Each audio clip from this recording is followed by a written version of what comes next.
Cool. All right, so here's a recent deal I just closed in the Milwaukee market, Milwaukee, Wisconsin. Obviously, I left the full address out just out of respect for the homeowner. You know, they were facing foreclosure. It was a 3-1 single family home, probably around 1,200 to 1,300 square feet. It's your typical, you know, run of the mill house. So here's how it worked. The lead came from me from a wholesaler. Now, her main objective when she was running the numbers for herself on this deal was to wholesale it. She wanted to get it at a discount and assign it, assign the contract for a profit. As she was running her numbers and she looked closer into the deal, she got the mortgage payoff back and she realized this seller's over $100,000 underwater. Yeah, crazy. They owed over 200K to the bank. And as you'll see here, the property's worth like, less than half of that. So, Wow. yeah. So in this situation, she can't wholesale it. It's a dead lead. There's nothing she could do with it on the wholesale end. So instead of throwing the lead out, she brought it to me. Hey, Dave, welcome. Dave, as I'm going through here, you could just, jump in, ask any questions you want. We're just getting started. So, Cool. Good to be here. Yeah. So instead of throwing the lead out, she referred it over to me because she knows that's my niche in short sales. And she gave me a warm introduction to the seller. So it's not like I called the guy out of the blue and it was a cold call. She built rapport with him. She was like, hey, listen, I can't help you on this. It doesn't fit my business model, but I partner with someone who all he does is help in these situations, short sale company, yada, yada. Connected the two of us. And really the key is when I was talking to the homeowner and what you guys want to do in these short sales, the beauty about them is you could be extremely transparent. So let me back up. When I first got on the phone with the seller, he was lost for hope because he was so underwater. Again, he owed over 200,000. The property is a mess. The property is a unlivable, full gut rehab, literally horrendous. So he lived out in California. He has this property in Milwaukee that's just sitting there. It's just becoming more and more dilapidated. He's behind on his mortgage. I mean, he was just down to he thought he had no options. Because as we know, at the end of the day, there's two common ways to sell a property. List it with a real estate agent on the MLS, pay them their commission, keep what's left, or sell it to a cash buyer for a discount, take your cash and then go. But in this case, he was so far underwater, he had no equity in the house. So he thought there was nothing he could do. Now, I explained to him what a short sale was, how it works, and how it's a good option for him, answered all of his questions, and then you could kind of see him like, you could hear it in his voice, just like a sigh of relief, like, oh my God, this is amazing. I thought I was dead, but I have a way to get myself out of this and avoid foreclosure. So long story short, towards the end of the conversation, I explained to him exactly what my exit strategy was. As he was explaining to me the horrid condition the property was in, I immediately realized it's a great opportunity for me to not only do the short sale, but to be the investor and purchase it. So I explained to him, I said, listen, I'm going to write you a very low offer. And that's the really cool thing about short sales is you could be very, very transparent with the seller because they're not making any money anyway. So I said, listen, I don't know what I'm going to offer yet. I still have to run some numbers with my realtor, but whatever the offer is, it's going to be a low ball, very wholesale price because we want to submit it to the bank just to get the ball rolling. And then I explained to the seller that even if the bank thinks it's way too low, they're going to do an appraisal. Whatever that appraisal comes back at, that's what they're going to counter me. It's really that simple. And the powerful thing there is because I'm explaining this to the seller and I'm just being totally transparent, there's no sales pitch. Typically, when you're negotiating with a standard motivated seller, there's a lot of back and forth. You're trying to convince them the property is worth less because X, Y, and Z is wrong with it. In a short sale, that's not the case because, again, they're not profiting. So I had a really good first call. I was very transparent of what I was going to do. So then I got with my real estate agent. The one thing you have to realize about short sales, guys, even though this is an off-market deal, it has to be listed. The bank will require it to be entered into the MLS, and they require a listing agent to sign a listing contract with the seller. All right, so got with my realtor and we started to run numbers. Now, this is where having a really good team on the ground comes into place. I've done a bunch of business in the city of Milwaukee, and I have a really good, reliable real estate agent there. So her and I sat down, ran the numbers. We figured out, hey, this is probably what the property is worth as is. And then this is the ARV. So after we ran those numbers, I came in with my offer, which was 20 grand, super low. Typed up the purchase agreement. I included all of my short sale addendums in it, sent it over to the seller, and he signed it without a question asked. Why? Because I was transparent in the very beginning.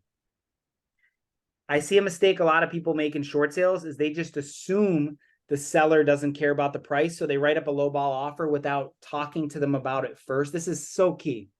Without talking about it to them first and explaining what they're trying to do, then the seller looks at it and they go into shock because it's so low. You always want to have the conversation up front with the seller. Be super transparent that you're coming in low and why you're coming in so low. And then they're going to sign the contract. They're not going to have a problem with it. So have that conversation up front. Okay, so they signed the offer. I had all of my addendums in place. And then we opened up the short sale. So the first thing you do to open up a short sale is we had to order title. You want to order a full and complete title search, and you get title back, and then the title company has to put a preliminary HUD together in order to submit everything over to the bank to review. This short sale was extremely complicated, like a lot of them are. It took about 5 months, start to finish, which actually for how complicated it was, 5 months wasn't that bad. But yeah, this one took about 5 months. I don't know what's going on with the webboard here. Let me do this. Does anyone have questions? Did you have to, please? I got a quick question for you. Yeah. Did you have to get it listed with the agent and your agent got both sides of it in order for the bank to work with you? Was that a requirement? Absolutely. Great question. Yes, it's always going to be a requirement on a short sale that the property's listed. So the agent listed it, and yeah, she ended up getting dual commission. So it's a win-win for her. It's a win-win. So yeah, and we have specific verbiage that we put in there because it's a little weird when you, like, the property's under contract. I'm the buyer, but we still have to enter it into the MLS. So again, transparency is the key. We just put it in the MLS, and then we have verbiage that the listing agent copy and paste, notifying everyone. And this isn't word for word. I don't even know what it says word for word, but essentially the verbiage is disclosing, hey, this is a short sale. It's under review. The price you see in the MLS is not approved. The bank is reviewing everything, and we're entering it into the MLS to stay compliant. Any other offers or backups, email the listing agent. Do not call, email the listing agent with any questions. It's something like that. That way everybody should know what's going on. And yeah, the review gets underway. We have the short sale process broken down into about 12 steps. We have it down to a science. This one, we got a surprise. I don't know if any of you guys have ever seen this. There was restricted funds. You guys ever run across that? No? So the bank had restricted funds. I've never seen this. I'm like still not even 100% sure what it means, but essentially what happened was there was like $30,000 that the bank was keeping in an escrow fund that was supposed to be the seller's, but for whatever reason, the seller wasn't entitled to it. I still don't get that part. But what they did was they took those restricted funds and they applied them to our offer. So the actual appraisal on the property came back at like 50K, but they took the $30,000 restricted funds and they applied it to our offer. So then really we were able to, they deducted it from the 50. So we were able to buy it for 20 instead of 50. If that makes sense. It barely makes sense to me and I'm explaining it to you guys. Hey, Bob. Hi, sorry. Yeah. I've had that happen to me several times. Really? Oh, yeah. Tell me about one of them, please. I'm like genuinely curious. So what the bank does is they say that they do the restricted funds so that way, in case of a default or whatever, that everything's included. They say like the escrow, the taxes, the homeowner's insurance, and the default payments of, so they hold some funds into this restricted fund and the seller has no idea.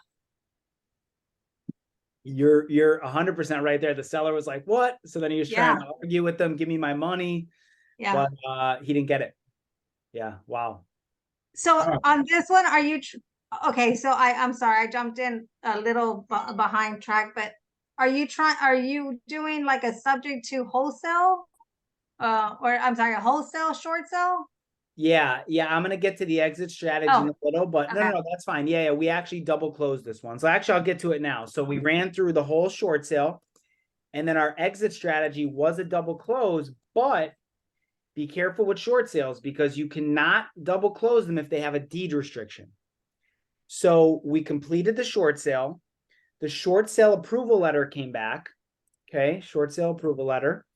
And there was no deed restrictions in them. A deed restriction, for anybody who doesn't know, is what the bank puts into the letter stating that the buyer is unable to resell the property for X amount of days. Typically, it's like 90 to 120. So this is a lesson. Never enter, and I had to learn this the hard way previously. Never enter a short sale deal that you're going to buy if your number one exit strategy is to wholesale it. Because number one, they're not assignable. You cannot assign a wholesale contract in a short sale. Number two, if your only other option is to double close, you're rolling the dice. Because a lot of times the bank puts in deed restrictions and you're unable to double close it. So you want to be very, very careful. Make sure you either have multiple exit strategies, or I would suggest not being the end buyer and try to monetize it, just like this wholesaler did, JVing with us or some other way. We got what was lucky. owed on this one? Yeah. Question? What was owed on this one? Over 200,000. There was got it for 20? I got it for 20 grand. Are you serious? That's amazing. Yep. That's a great deal. This deal is not common. Obviously, this was a gigantic discount. And the appraisal actually came back at 50, which would still be a really good deal because we resold it for 110. So even if we got it at 50, it'd still be a solid deal. But because they applied those restricted funds, we got it for that much more of a discount, which was luck. That was luck. Yeah, I'm still, was that restricted funds basically kind of insurance that they tucked away? Where do those dollars come from? Those are the seller's dollars, or? Valerie, you want to help me here? If the seller was not late on any payments and was selling the property outright, right? When they go to closing, then the bank would release those restrictive funds, and that would be additional money that the seller would walk away with on the net proceeds. You understand what I'm saying? So it would be like a surprise. You have icing on your cake that 30,000 is extra free money that the seller had no idea. So that's the way it works. Right. But I think what Valerie's saying, and correct me if I'm wrong, in this case, because they owed the bank so much more, that the bank just applied it, right? They didn't get it back. Got it. Yeah. And a lot of times the food for thought, I'm sorry. No, please. Sorry for taking over a little bit of. You're your good. wisdom. You're good. I want you to, please. So a lot of times you're gonna see more and more of those restricted funds because of what happened in 2020. So in 2020, the bank could not foreclose on any properties at all, right? The government did not allow it. So what happened was a lot of these sellers, even though that the market has gone up and there's equity, a lot of the sellers, I'm gonna predict 90% of the sellers did forbearances. So the forbearance costs the seller anywhere from $10,000 to $30,000 to do a forbearance. The seller forgets, right? They're like, oh, I forgot. So they're taking away their equity because they did a forbearance. So that's just food for thought of what's happening, what I'm seeing now, right now, as we speak. So it's almost like an escrow account reimbursement. Yeah. Right.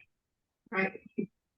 So if you guys are Interesting. ever doing a short sale and you find out there's restricted funds, jump for joy because they just get applied to your offer. So it's pretty cool. I'm actually surprised they were so willing to do it. We didn't even ask them, I'll be honest, because that's the first time my processor, so my full-time processor in my business, she's been doing short sales way longer than me. She knows way more about me than like the ins and outs, and she's seen more, and she's never even seen that. So we were both pretty surprised when we discovered that it's going to get applied to our offer. Yeah, the bank can't keep it, Bob, because they get audited. And if they were to Right. keep those funds, then they would be in trouble with the government. Interesting. Yeah, Interesting. That's actually great information, Valerie. Thank you. you're welcome. I know that because I was confused. I was like, why? We didn't even ask them. Why are they being so nice all of a sudden? Because usually they're like a pain in the ass to deal with. They're like back and forth. They're like, oh yeah, here, we'll just leave it on the HUD and what? You will? Okay. But Valerie just explained why. Bob, I have a question. Doesn't the seller have to approve of those funds being used in the deal in the way that it was used by the lender? How can they just offer you money that doesn't belong? I mean, it's the seller's money, right? You're talking about restricted funds now? Right. The restricted funds, yeah, it's supposed to be the seller's money. So like if this was a traditional sale, Valerie, correct me if I'm wrong. If this was a traditional sale where they had equity, Jose, that $30,000 would be the seller's money because the bank gets paid back and then the seller gets their money. The reason the seller is not allowed to get money is because they were so far underwater, and in a short sale, the bank is agreeing to take a loss. The seller is not allowed to receive any funds in a short sale. No, I understand like- that. Bob. yeah. My thing is, doesn't the seller have to approve, have to say, okay, you know what, use those restricted funds? I would guess it. Whereas the bank just says, no, we're gonna do this. The seller has to have some type of involvement. I would guess that they pledged him during the forbearance agreement. Yes. Yeah. And the fact of the matter that when they buy a house in the deed, there's so much verbiage that sellers don't understand, vice versa. You know, if you're not in it day in, day out, it says stuff like that. And the restricted funds, it's just think about it. It's like a piggy bank or like a CD put away for a seller that's not good at saving money. Oh, interesting. You understand what I'm saying? Like there's a lot of people that are not good at saving money. So the bank's going to protect their asset, which is the house, and they're putting money away because they know that the seller is going to default 90% of the time. Yeah. At the end of the day, guys, when the dust settled, this was the overall profit we made after all the closing costs and stuff. And then we had about $10,000 in processing fees. 10K. So we made 69. That's what we made. And then our JV partner, aka referral partner, whatever you want to call it, we did 100% of the work. This was a dead lead. There's nothing she could do. And she made around 14. I think it was 13,803. She got a wire in her bank account for like 14 grand on a lead that was completely dead. It took 5 months to close. We kept her updated the whole time. And yeah, I think it's safe to say that she'll send us more of her dead leads. So Yeah, I So just wanted to. I was Yeah, gonna, I'm sorry, I was gonna ask, because I'm a real estate broker, Uh-huh. I'm kind of, you know, fear stops me because there's a lot of lawsuits that happen within brokers and agents when they're trying to do wholesale deals or, you know, yeah, but it's okay to JV, but not be the front end buyer or the buyer itself. You understand what I'm saying? Because I have a friend that's going through 4 lawsuits right now. So my yeah. thing is, could I get, because I get leads all the time. Could I get them and then work this JV like then, you know, the way you did with this other person, but Yeah, you're the buyer. because you're a realtor, you want to be very careful of I RESPA know, laws, which it sounds I like you know. already know. Yeah, I'm yeah. I'm not Actually, only a real estate broker, I'm also a loan officer. So okay, that's yeah, why yeah, yeah. They'll, yeah. Valerie, when I first started this business, I was super excited because I wanted to pay listing agents referrals. I was like, hey, bring me your short sales. I'll work them for you and pay them.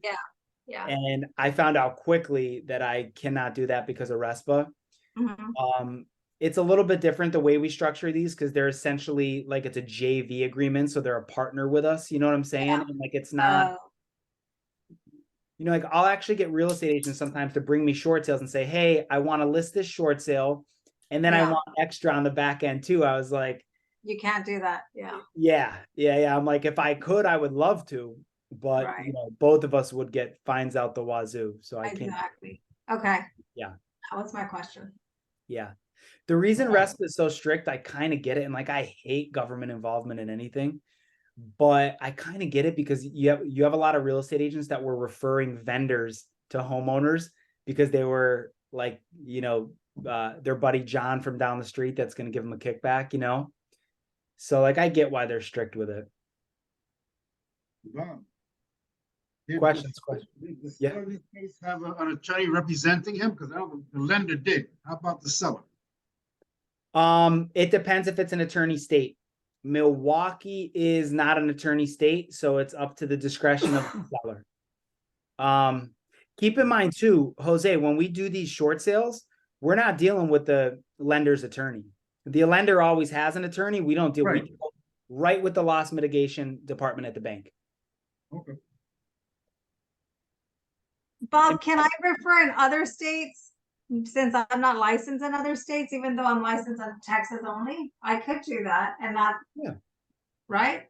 100%. If as long as your capacity isn't being the real estate agent, you could JV with us on any short sale you want. But Okay, in other states. Yeah. But if you come to me like in Texas and say, hey, Bob, Oh, yeah, of course. yeah, like I'm No. listing this deal and I want a referral, I'll say, No, Valerie. yeah, no, Okay. no, no, yeah, Yeah. okay, thank you. Yeah, for sure. Anybody else, guys? One thing I'll tell you guys too, and why I wanted to do this deal dive. I mean, I know it's super brief, just to give you an idea of like the opportunity that's out there right now with pre-foreclosures. Foreclosures and pre-foreclosures are up in every single state. So definitely start to pay attention to it. And I would highly suggest, going out there and trying to help these homeowners because, the mainstream media isn't reporting it right now. A lot of it's for political reasons or whatever the case is. But if you look at the actual statistics, people are getting squeezed very, very bad right now. Costs are going up. Taxes and insurance is going up like crazy. People are struggling very, very bad to afford their mortgage payments. So Valerie said, what is your information to referrals to you? I will post, guys, I'm going to put in the chat our 3-step process. Actually, no, just go to my website. Go to my website, hover over, contact us, and it says submit your leads here. It's very simple. And it's a little form. universalshortsales.com. And guys, reach out to me anytime. Don't ever feel like you guys have to have like a deal in hand or something. Like I'm happy to, chat with you, network, answer like random pre-foreclosure questions you have. Like don't ever feel like you have to have a deal. I'm happy to connect. Bob, so Universal Short Sales is your company? Yes, it is. Are you serious? I just want to, That's good. That's good. I've always wanted to know who the owner was. I mean, without me doing research, right? But Yeah. That's me. I founded it in 2019. I am the owner. you do great marketing because I'm Angel of Short Sales. So yeah, Oh, but I cool. yeah. Thank you. Appreciate it. Appreciate it. Yeah, let's connect. If you're doing a lot of short sales, we should connect after this and see how we can work together.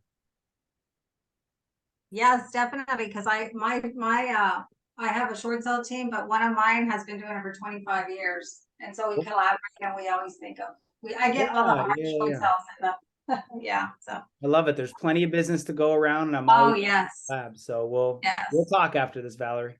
Awesome.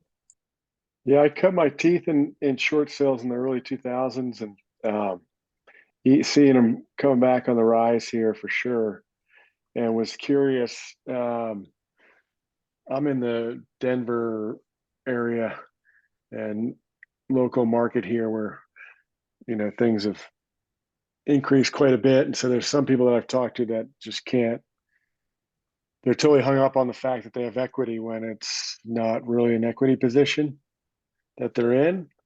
But some of them might be. And just back then, it was a lot different than it is now as it relates to getting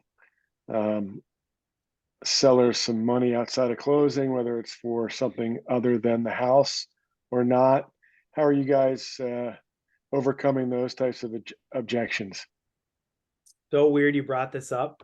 About an hour and a half ago, I took a call from a friend of mine who asked the same question. He was in the situation and his partner was thinking about, duking the seller some money. Never, ever do that. The temptation's not worth it.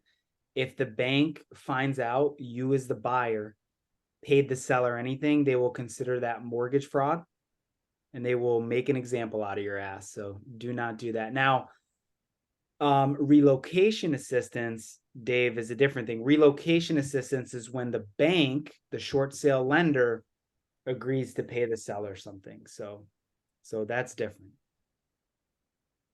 Wow. Dave, I just want to tell y'all that mortgage fraud, when the bank finds out, can be anywhere from 2 to 99 years, and they don't play around. They don't play around. Yeah. Yeah. Go ahead, Jose.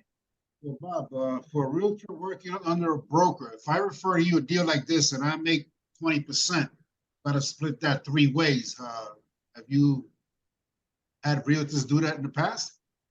Most of the realtors, Jose, that we work with, they just become the listing. Like they would just list the property. Typically, I've never really. I'd have to think about it. Yeah, but you gotta pay your broker, Yeah.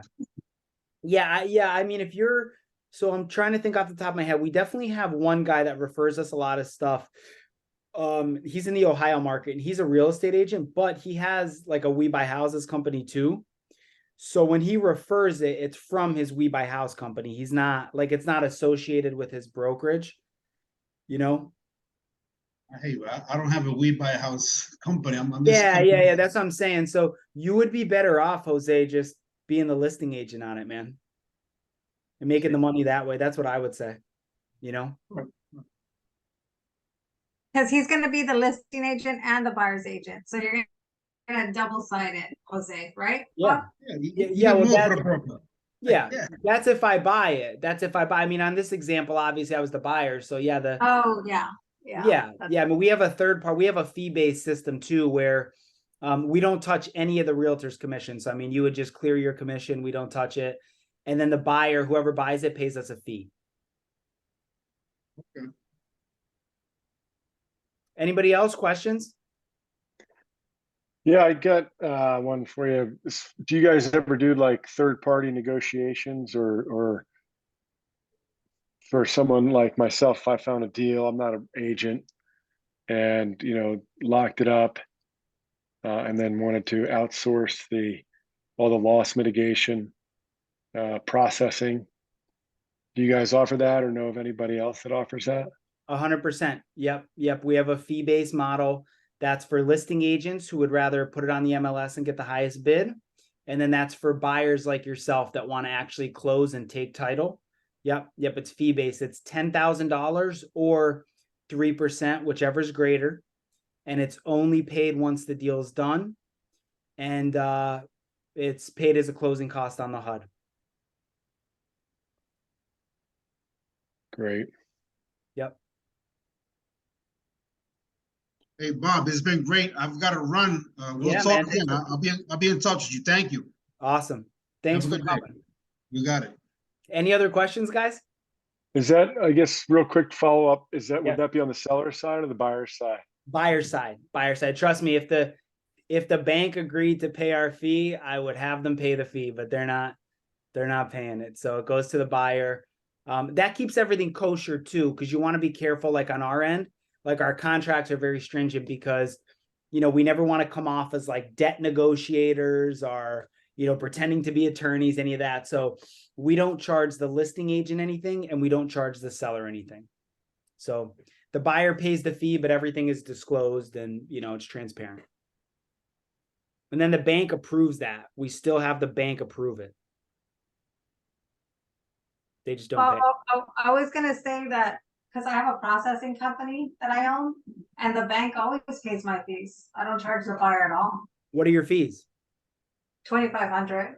25. Yeah. 2,500 they might pay. I mean, they're not paying 10 grand for sure. No, okay, so you're charging 10 grand. Okay, Yep. got it. 10 grand minimum, and then 10 grand minimum or 3%. Well, I'm doing it for super cheap then. I gotta raise my prices. Thanks. Yeah, we have a good system in place. There's a lot that goes into it. So it costs us several thousand just to do the deal, the way we're doing it. We have a lot of cost involved too. So I wish I could say I'm netting the 10, but I'm not. Any other questions, guys? Nobody. Going once, going twice. Dave, I see you leaning in. You got another one? I think I'm good right now. Guys, reach out to me Thank you. anytime. I'm on Facebook. You guys all have my contact info, I think. Shoot me a PM. Call me, text me. Here's my cell. I'll give it to you guys. Cell phone, email. Reach out to me anytime. And I'll let it hang there so you guys could screenshot it or write it down. This is really good. Thank you so much for having this event. Yeah, you're welcome. Thanks for your contribution too on those funds there, on those reserve funds. Oh, you're welcome. All right, everybody. If nobody has any questions, thanks for coming. Have a great day. And like I said, reach out to me. I hope to hear from all you guys. Thanks, Bob. Later.